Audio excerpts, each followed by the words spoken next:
So finally Kantara का part 2 आज release हो गया थिएटर्स में और मैं अभी मूवी देख के आ रहा हूँ और आपको बताऊंगा कि आखिर ये मूवी कैसी लगी है।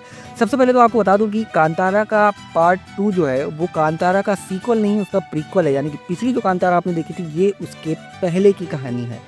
पहली जो कांतारा थी वो बनी थी 16 करोड़ रुपए में और इसका जो मीडिया रिपोर्ट्स में आया है वो है 125 करोड़। यानी कि पहले से ही आपकी एक्सपेक्टेशन सेट हो जाएंगी कि भाई 16 करोड़ में वो बनाया था तो 125 करोड़ में कम से कम तो उतना करके दो।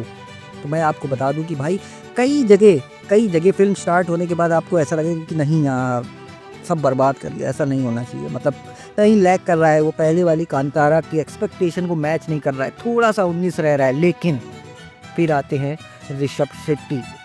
सो इस मूवी की अगर कहानी की बात करें तो मैं पूरी कहानी तो आपको नहीं बताऊंगा, वरना स्पॉइलर हो जाएगा। लेकिन सिर्फ इतना बताऊंगा कि मूवी के स्टार्टिंग में एक लड़का दिखाया जाता है जो पूछता है कि बाबा कैसे गायब हो गए। अब पूरी कहानी इसी के ऊपर इवॉल्व होती है। एक गांव है, एक जंगल है, एक राजा है। राजा जो है वो गांव के जो जंगल है उस पर कब्जा कर रहा है। उस जंगल का नाम कांतारा है। और फिर किस तरीके से देव प्रकट हुए, देव क्यों आए, उनके आने की वजह क्या रही और उनके ऊपर गांव वालों की किस तरीके की आस्था है, पूरी कहानी जो है वो इसी के ऊपर इवॉल्व होती है। लेकिन ये जो रिचुअल्स हैं, जो संस्कृति दिखाई है, जो कलर्स दिखाए, जो वाइब्रेंट डार्क जो कलर्स दिखाए हैं ना भाई साहब, मतलब एकदम आंखें ऐसी रहेंगी और इससे पीछे नहीं होगा तुम। मतलब ऐसा पलक झपकने का टाइम नहीं मिलता है जब वो जंगल और वो देव वाले सीन आते हैं ना, मतलब कमाल कर दिया है। मतलब इस मूवी के बैकग्राउंड स्कोर की अलग से तारीफ करनी चाहिए, वो अलग से एक मास्टरपीस है। मूवी तो अच्छी है ही है, लेकिन उसका जो बैकग्राउंड म्यूजिक है भाई साहब क्या बेहतरीन हो चला है।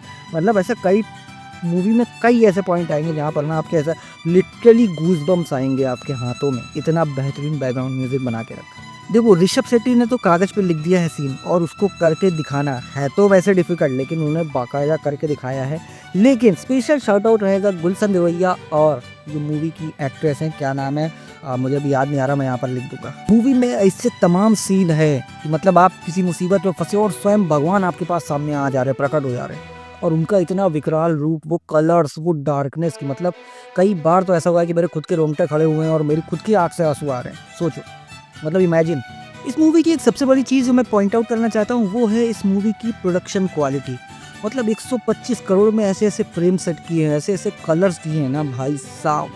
मतलब देख के पहले स्टार्टिंग में लगता है कि यार 125 करोड़ लगा दिए, लेकिन जब आप वो सीन्स देखोगे, वो वाइड फ्रेम्स जब आप देखोगे तो आपको लगेगा सिर्फ 125 करोड़ में कर दिए। मतलब अक्सर हम लोग सुनते हैं कि भाई इतना पैसा लगा दिया, 1000 करोड़ की पिक्चर बना दी, 500 करोड़ की पिक्चर बना दी। उनसे बस यही कहने का मन करता है इसको देख के कि भाई शर्म करो, भगवान से डरो वालों, भगवान से डरो।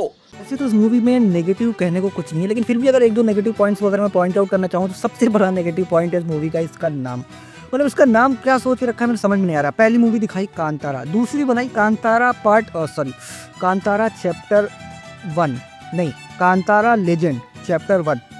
मतलब ये चैप्टर 1 है लेकिन प्रीक्वल है, तो फिर वो दूसरी वाली जो पहले आई, इतना कन्फ्यूजन हो रहा है ना, मैं खुद कई बार फंबल कर रहा हूँ। और दूसरी अगर नेगेटिव चीज़ अगर आप देखोगे तो आपको बहुत ध्यान से देखना पड़ेगा, क्योंकि पहली वाली कांतारा, दूसरी वाली नहीं, मतलब कांतारा कांतारा पहली वाली जो कांतारा थी, यार कितना फंबल करना पड़ रहा है नाम के चक्कर में।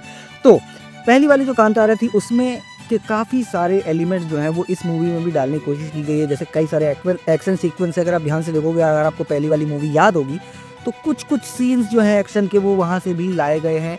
कुछ सीन जो रिक्रिएशन है, जो फ्रेम है, वो पहली वाली कांतारा से इंस्पायर्ड नहीं बोलूँगा या उठा लिए गए हैं ऐसे ही, तो वो भी आपको फील होते हैं। बट ओवरऑल मूवी जो है वो बहुत ही बेहतरीन है। आप लोग देखो, मज़ा आ जाएगा। मतलब 3-3.5 घंटे आपके बिल्कुल पैसा वसूल हो जाएंगे। प्लस थोड़ा सा रुमाल लेके जाना कि कई बार गूज बम्प के कारण आँख में आंसू आएंगे। कई बार ऐसा ओवरवेल्म फील देगी मूवी आपको बहुत ज़्यादा। आपकी मतलब आपके रिचुअल्स अगर आप हैं, मतलब जनरली अगर सीधी भाषा में कहो, अगर आप हिंदू हैं तो आपके जो रिचुअल्स हैं, जो आपने बचपन से देखा है, जो कहानियाँ पढ़ी है, जो पंचतंत्र की कथाएँ पढ़ी हैं, जो रामायण, महाभारत, भगवत गीता, ये सब जो पढ़ा है ना, तो वो सारी चीज़ें ऐसे, मतलब सुनो, वो सारी मेमोरीज़ को ये जगा देती है कई बार मूवी में। और आप इतने ज़्यादा ओवरवेल्म्ड हो जाते हो ना, इतने ज़्यादा ओवरवेल्म्ड हो जाते हो, गूज बम्स आते हैं कि भाई ये क्या है, ये क्यों है, फिर आँख से आंसू भी आते हैं। तो बहुत बेहतरीन, बहुत सुंदर, बहुत कलरफुल मूवी बनाई है। देखिए जाके, ऋषभ शेट्टी की जितनी तारीफ की जाए कम है। मिलते हैं नेक्स्ट वीडियो में। ईश्वर यहाँ आए थे क्या?